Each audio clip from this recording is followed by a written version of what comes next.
I would like to compare two different types of technology. The first type is technology as we know it. Electronic technology, for example, information technology. It's changing so fast, so rapidly. Our mobile phones from 3 years ago are no longer even sometimes relevant compared to the mobile phones of today. The mobile phone I used 15 years ago is like a dinosaur. People laugh at it. I'll watch a television show from 15 years ago and I'll see them using the fanciest flip phone ever from 15 years ago, and it's like, why is that person using that thing that's like a piece of junk? Nobody would use it now. The computer that I used in college 20-something years ago is like completely obsolete. It wouldn't even work nowadays. Nobody would want it. It's changing so fast. What do they say? That computers are doubling in speed every 6 months or something like that, maybe even faster than that. Yet, the technology that we use psychologically is the complete opposite. It's like, it's so stuck.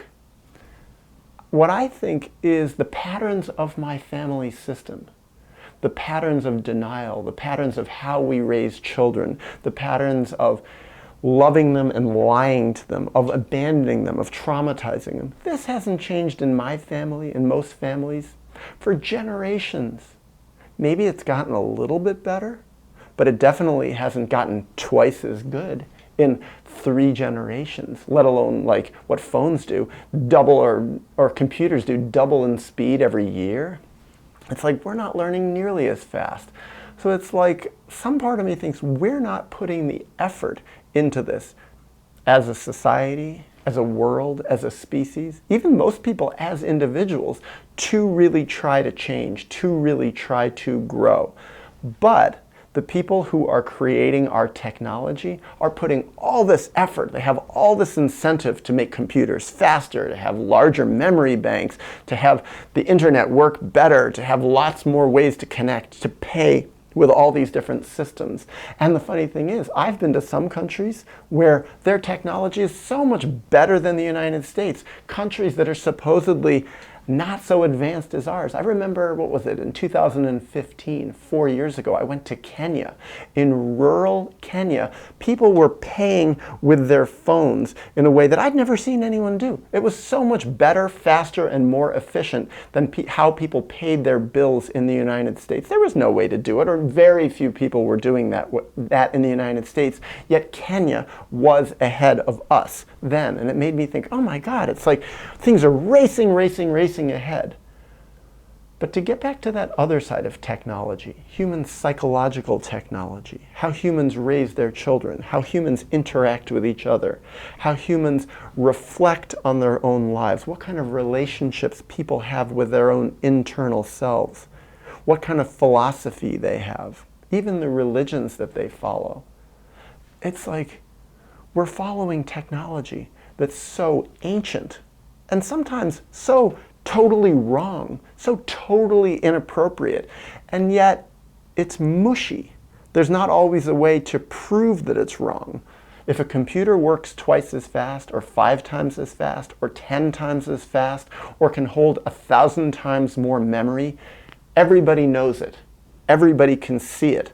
But when people are doing behaviors, families are doing behaviors, cultures are doing behaviors, our whole species is doing a behavior that's totally screwed up, backwards, primitive, traumatizing, cruel, horrible, fundamentally flawed in terms of the right, healthy way to raise a child, to have a relationship with oneself.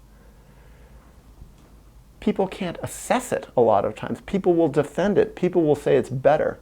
Nobody is going to say that a flip phone from 15 years ago is faster or more efficient or more productive than an iPhone.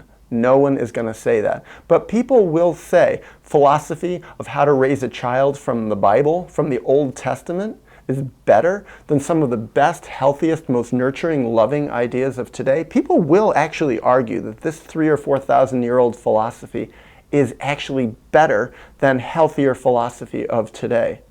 And then the strange irony is there can actually be philosophical ideas, psychological ideas from ancient writings, from even the Bible, that's actually healthier than ideas that are seemingly very, very modern of today. And so this is confusing. It's like people don't have an ability, certainly we as a species, obviously lack an ability to have discretion about what better psychological technology actually is. We don't know how to weigh it. This comes down to something interesting for me. When I was developing, what is my career going to be? How am I going to interface with the world 20-something years ago when I was coming out of college, even in college, when I was a young adult? What are my talents? What am I good at? It was often hard to tell, especially when I was trying to get feedback from the outside world. Sometimes I really wished, sometimes I even still wish, I wish I was just an athlete. I wish I was just a professional runner. I wish my real talent and skill was at something that you could time, you could label, you could say, he is objectively good at this. He is faster than other people. He can run the 400-meter dash this much faster than other people. He may not be the fastest, but he is this.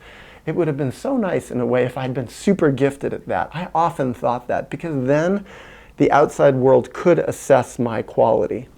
What I found instead is many of the things that I thought then were gifts of mine, talents of mine, that I've since come to really say, this is a gift. I can objectively say that within myself.